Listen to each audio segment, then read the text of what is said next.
Écologie intégrale, cette expression de plus en plus utilisée ces dernières années est presque devenue une mode. Mais quelle vision du monde et de l'homme chacun met derrière ces mots? Cet été, à Notre-Dame-de-Louis, dans l'Essonne, un collectif a souhaité organiser la première université d'été d'écologie intégrale. Objectif, permettre le dialogue d'intellectuels de tous horizons sur ce thème précis. Et j'ai d'ailleurs entendu le pape François parler récemment d'écologie humaine intégrale. Et cette heureuse tautologie dont nous ont parlé ce matin Elena et repris ensuite par Fabien Revol, eh bien, elle me paraît provoquer une résonance. Une résonance qu'on essaie de vivre dans le cadre du courant pour une écologie humaine entre mon histoire avec la nature et mon histoire avec la vie humaine, qui n'est qu'une seule et même histoire. Et qui nous pousse par conséquent à réfléchir à la façon dont tout est lié. On voit bien que l'une des difficultés de ce débat auquel j'avais très envie de participer, c'est que ce ne soit pas trois discours un peu segmentés et que nous arrivions à interagir les uns avec les autres en montrant que nous partageons des possibilités de solutions, peut-être, ou que nous sommes en désaccord, mais en tout cas que nous avons un constat commun. Essayons de faire en sorte que nous puissions discuter avec ceux qui ne sont pas d'accord avec nous. Moi, c'est aussi pour cette raison que je trouve très remarquable d'avoir fait cette université d'été de l'écologie intégrale. L'écologie ne doit pas être vécue seulement sous l'angle des certitudes, mais aussi sous l'angle d'une interaction avec les possibilités de conflictualité et de convictions partagées, convictions forgées dans un processus. Dans le contexte de récentes polémiques sur la notion d'écologie intégrale, le premier objectif de l'université était de permettre un dialogue franc et bienveillant entre des points de vue très différents pour arriver à des fondements communs.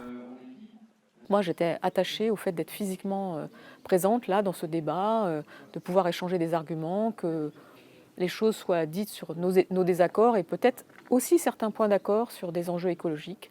Mais en tout cas, j'aurais tendance à dire que ceux qui se réclament de l'écologie intégrale doivent être des partisans de l'action, de la conviction, de la pression et porter une forme d'intégrité éthique et personnelle.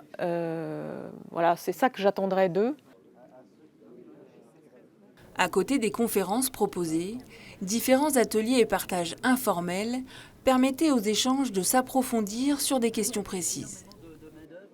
Autre objectif de l'université, s'intéresser à la place des plus pauvres, car trop souvent l'écologie, même intégrale, est restreinte au seul rapport des humains avec la nature, mais tend à oublier les rapports entre humains, notamment avec les plus pauvres d'entre nous. L'écologie intégrale nous rappelle que tout est lié, tout est relation.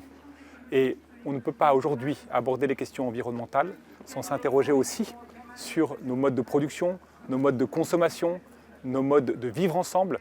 Et tout ça, c'est des questions qui touchent aussi, in fine, à l'exclusion, à nos rapports humains et donc à la place des plus pauvres.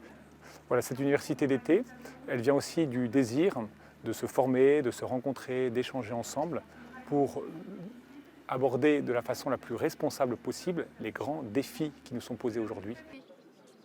Affronter les grands défis ne peut se faire qu'après réflexion. À la fin de la semaine, les quelques 150 participants à la session repartent enthousiastes et prêts à s'engager. On a des personnes vraiment d'horizons complètement différents, de formations complètement différentes, de milieux socioculturels complètement différents. Et de voir qu'il y a une mobilisation en général de plein de personnes très différentes, je trouve ça assez encourageant sur cette question-là, parce qu'on ne peut pas agir tout seul dans son coin, c'est compliqué. Il y a des chrétiens, des non-chrétiens et différentes sensibilités au niveau politique qui sont présents dans les intervenants, dans ceux qui viennent. Et ça, moi, je trouve ça important pour le réseau, et puis la diversité, écouter, entendre d'autres opinions et peut-être même moi-même changer d'avis sur certains sujets.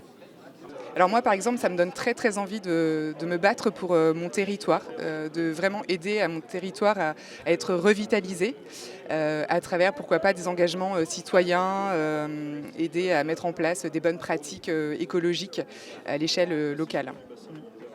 Tout est lié. Le leitmotiv de l'université d'été d'écologie intégrale invite chacun à une vision globale dans laquelle l'homme retrouve une harmonie avec la création. Pour arriver à cela, il ne reste plus qu'à agir.